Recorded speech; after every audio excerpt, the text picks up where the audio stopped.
relation between globalization and communication? Globalization and communication are connected to each other.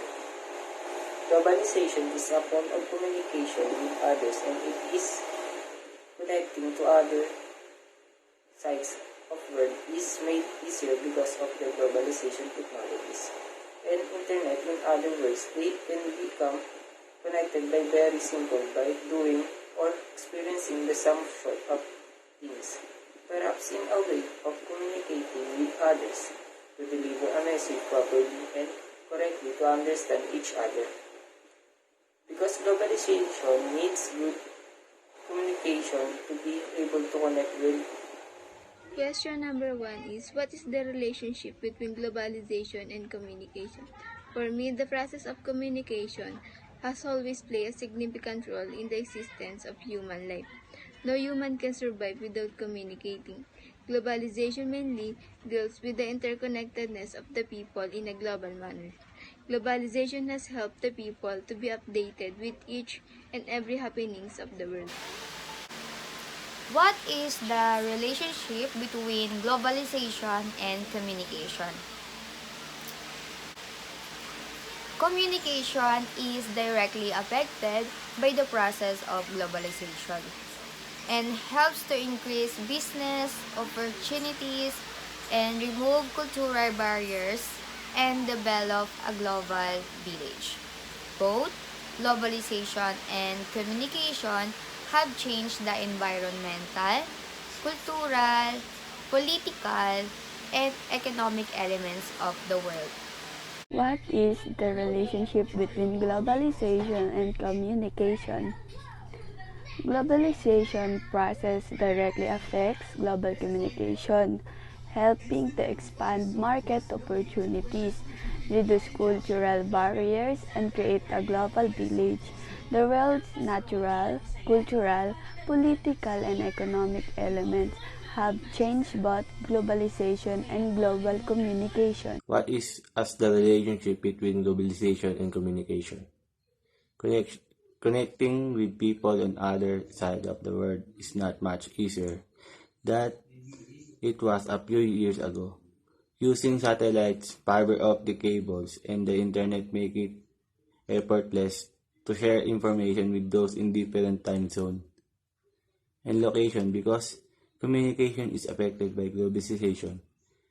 It also helps in increasing opportunities in business, removing of barrier in culture, and develop to global village, environmental, cultural, political, and other have changed because of globalization and communication.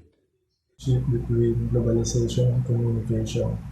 Globalization and communication are connected to each other because globalization is a process of interaction. When we say interaction in a way of communicating to others, to express or to convey a message accurately to understand both sides. Same in globalization, it is an interaction from one country to another country in a way of communication. Nowadays, there's a lot of platform to communicate one country to another country using social media, telephones, mobile phones, television. In that way, it makes connected one country to another. There are differences in culture. How we can negotiate our thoughts, ideas, emotions, and feelings to others. Nowadays, it's easy to negotiate our thoughts, ideas, emotions, and feelings to others in a way of proper communication using a good communication skills. We can start in sharing something and respect their beliefs. If we are good communicator, we can easily express our thoughts and emotion to others that they can understand. Every culture has a different belief and we need to respect them. Globalization and communication. Globalization and communication has its relationship by means of economic process. It can be exporting or importing products from our country into different countries all over the world. It can increase our business opportunities worldwide. It can also by means of cultural, by that we can express and learn from different foreign culture, including their foods, movies, music, and also by means of art. And lastly, I think they have some connection in political ways. For example, in Japan, all of their citizens follow government rules. That's why their place is so progressive. And because of that, their government is doing their best to give all the necessary things they can give in their people. It's the same as here in our country, we can learn and get some strategy on how our country will be more successful. The internet and modern technology have opened up new marketplaces that allows us to promote our businesses to new geographic locations and cultures. And given that, it can now be as easy to work with people remotely as it is face to face. Cross-cultural communication is increasingly the new norm. After all, if communication is electronic, it is as easy to work with someone in another country as it to work with someone in the next town. And why limit yourself to working with people within convenient driving distance when, just as conveniently, you can work with the most knowledgeable people in the entire world? For those who are native English speakers, it is fortunate that English seems to be the language that people use they want to reach the widest possible audiences. However, even for native English speakers, cross cultural communication can be an issue. Just with the mutual incomprehension that can sometimes arise between people from different English speaking countries. Be clear and simply, be understandable, keep communication simple, clarify and summarize that everyone is on the same page, show cultural empathy, and lastly, practice active listening or be active listening. To prevent miscommunication, avoid confusion, interruption, and other distraction. That there are differences in culture. How can we negotiate our ideas and emotion and feelings with others?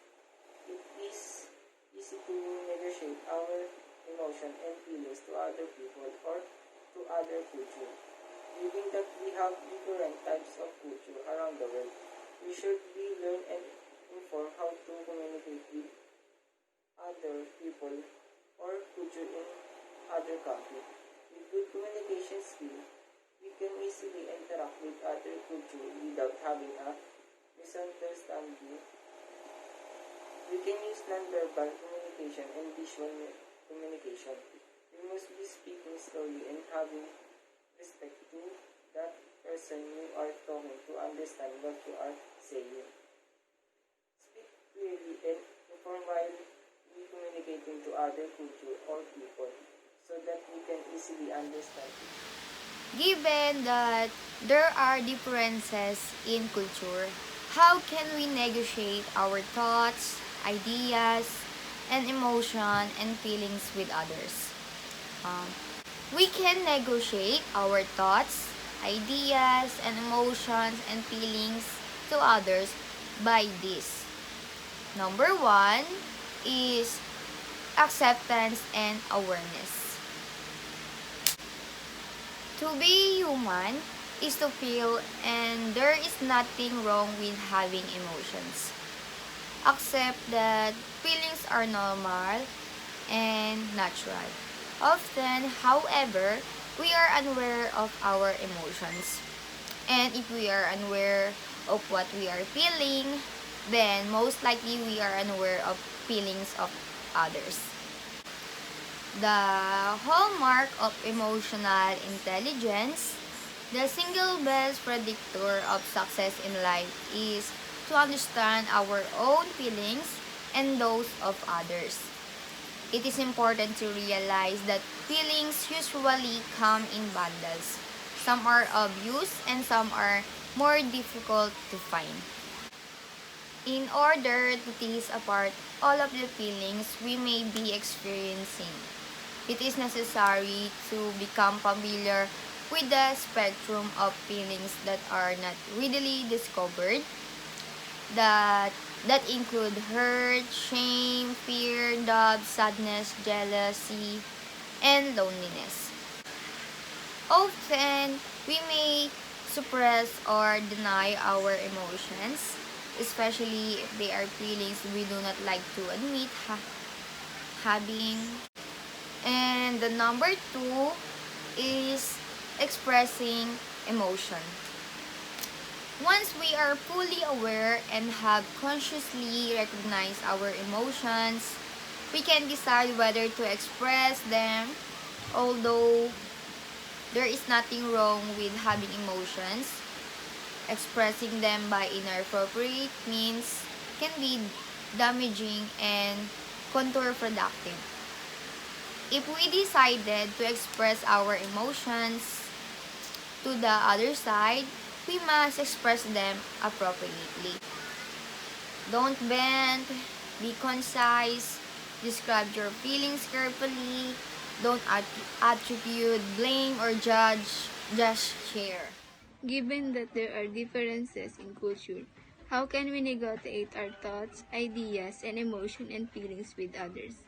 For me, even if people have different culture and different attitude and mindset, we must respect them on what they believe because every one of us is different. And even if we are all not the same, we must treat each other right. Given that there are differences in culture, how can we negotiate our thoughts, ideas, and emotion and feeling with others? Culture, the belief, values, behavior, and material objects that constitute a people's ways of life can have a profound impact on how people display, perceive, and experience emotion. The culture in which we live provides structure, guidelines, expectation, and rules to help us understand and interpret various emotions. Given that there are differences in culture, how can we negotiate our thoughts, ideas, and emotion and feelings with others? Knowing that we are different from each other, we have a lot of difference from our beliefs, norms, and also ethics. Still, we can overcome with other people because we all have one goal, and that is to be one or to be united. Because by communication, we can develop each relationship. When you stop communication, you will lose your value of relationship. Given that there are differences in culture, how can we negotiate our thoughts, idea, emotion, and feeling with others? Having good manners make it easy for us to gain the trust of other people, and having fellowship and understanding with others is a basis that the person is educated. We are in different cultures, so people should have a broad understanding in other people, should have a broad understanding in other people, will have a good relationship with others. If we will be understanding and sociable. Effective cross-cultural communication is about everyone feeling comfortable. It is also important to be understanding and respectful towards one culture, especially when it's come values, tradition, and religion. And that's all, and thank you.